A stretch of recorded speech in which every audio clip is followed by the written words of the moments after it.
ગુજરાત સરકારના નવા online gaming કાયદા હેઠળ સુરત સાયબર ક્રાઇમ સેલે રાજ્યનો પ્રથમ કેસ નોંધીને મોટી કાર્યવાહી કરી છે. પકડાયેલાની ઓળખ જિગ્નેશ ભીમજી ખેની અને કેયુર ખેની તરીકે થઈ છે.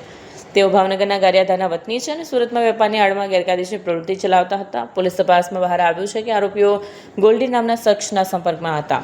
પાસેથી તેઓ www.allpencil.xch.app નામની વેબસાઇટના આઈડી પાસવર્ડ મેળવીને પોતાના ગ્રાહકોને આપતા. બદલામાં તેઓ રોકડા નાણાં ઉઘરાવતા.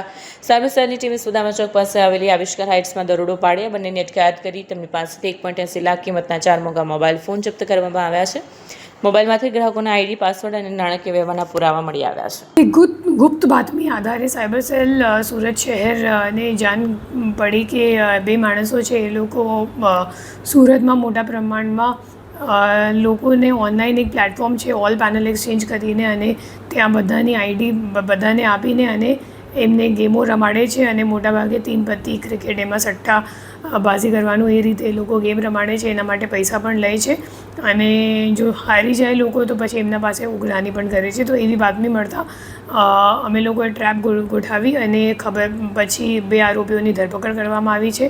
આરોપીઓ બંને ભાઈઓ છે અને એકનું નામ જિગર ખેની છે અને જિગ્નેશ ખેની છે અને બીજાનું નામ કેયુર ખેની છે.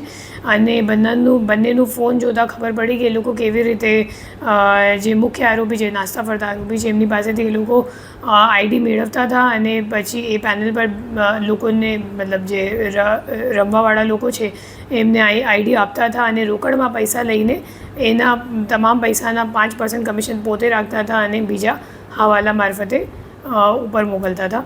તો એવી રીતની એક ગેમિંગની અહીંયા ચાલુ છે કામગીરી અને એમાં અમે લોકોએ 2 આરોપીની ધરપકડ કરી છે અને જે ગુનો છે એ નવો કાયદો એક છે promotion and regulation of online gaming act 2025 જે ગયા સાલમાં જ એન્ફોર્સ થયેલું છે.